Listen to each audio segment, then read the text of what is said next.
HSC পরীক্ষার্থীদের board পরীক্ষার পূর্বে পড়ার চাপ কমানোর 5টি নিনজা টেকনিক। নাম্বার 1, প্রতিদিন রুটিন মাফিক পড়াশোনা করা। দেখো, তুমি যদি একটি দৈনন্দিন জীবনে একটি রুটিন তৈরি করো, কখন ঘুম থেকে উঠবে, কখন পড়বে, কখন কোন সাবজেক্ট পড়বে এবং কখন নামাজ পড়বে, আবার কখন ঘুমাতে যাবে, কখন খাওয়া দাওয়া করবে, এরকম যদি একটা রুটিনের মধ্যে থেকে তোমার দিনটা যায় বোর্ড পরীক্ষার পূর্বে যে কয়টা আমার সময় রয়েছে, তাহলে দেখবে তোমার একটা সিকোয়েন্সের মধ্যে তুমি চলে আসছো এবং ধীরে ধীরে তোমার পড়াশোনাও ভালো হচ্ছে এবং তোমার শরীর ও মন দুটোই ভালো থাকছে। নাম্বার 2, পড়া জমিয়ে না রাখা। দেখো, তুমি অলরেডি রুটিন করলে এবং সেই রুটিন অনুযায়ী তুমি যদি না পড়ো, তাহলে কিন্তু তোমার ডেইলি অনেক পড়া জমে যাবে। সাপোজ মনে করো আজকে তুমি টার্গেট নেওয়ার পরও তুমি সেই টপিকটা সম্পূর্ণভাবে শেষ না করলে, তাহলে কিন্তু পরবর্তী দিনের জন্য তোমার সেই পড়া জমে থাকলো। সো এভাবে একদিন, 2 দিন, 3 দিন যখন করতে থাকবে, তখন ধীরে ধীরে তোমার ঘাড়ের উপর যে বোঝাটা রয়েছে পড়া, সেটা বেড়ে উঠবে। আর যদি তোমার ঘাড়ের উপর বোঝাটা বেড়ে ওঠে পড়ার, তাহলে তোমার বোর্ড পরীক্ষায় ভালো একটা নম্বর তোলা, ভালো একটা গ্রেড তোলা কঠিন হয়ে পড়বে। নাম্বার 3, স্পেসিফিক ম্যাটেরিয়ালস ফলো করা। দেখো, বিভিন্ন রাইটারের বই কিন্তু আমরা এইচএসসিতে ফলো করে থাকি। সো এই যে এক এক রাইটারের বইয়ের লেখার ধরন কিন্তু এক এক রকম। তো শিক্ষার্থীদের মধ্যে যে সমস্যাটা দেখা যায়, তোমরা একটা বই, সাপোজ মনে করো আমি কেমিস্ট্রি বইয়ের কথা বললাম, কেমিস্ট্রি বই 3-4 জন রাইটারের বইটা তোমরা কিনে ফলো করতে থাকো। সেই 3-4 জন রাইটারের যখন তুমি বই ফলো করবে, তখন তোমার জন্য বোঝাটা একটু কঠিন হয়ে পড়বে।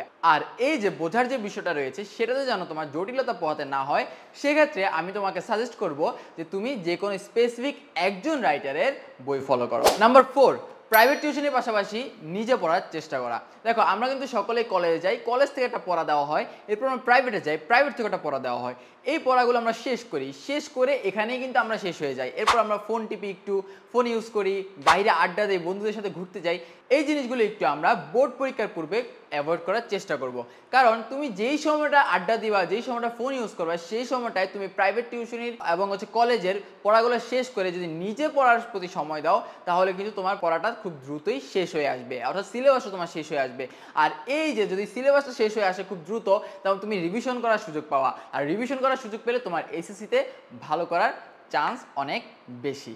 আর এই জিনিসগুলো তোমার যদি এখনো অগোছালো থাকে, তোমার সম্পূর্ণ প্রস্তুতিটা গোছানোর জন্য আমরা এডুকেশন থেকে নিয়ে এসেছি এইচএসসি 24-45 ডেজ চ্যালেঞ্জ, যেখানে তুমি free class, free PDF, free অধ্যায়ভিত্তিক সাজেশন এবং ফ্রি পূর্ণাঙ্গ সাজেশন পাচ্ছ সম্পূর্ণ বিনামূল্যে। তুমি যদি এখনো আমাদের গ্রুপে যুক্ত না হও, দ্রুতই কমেন্টে দেওয়া গ্রুপ লিঙ্কে জয়েন করে আমাদের সাথে যুক্ত হয়ে পড়ো।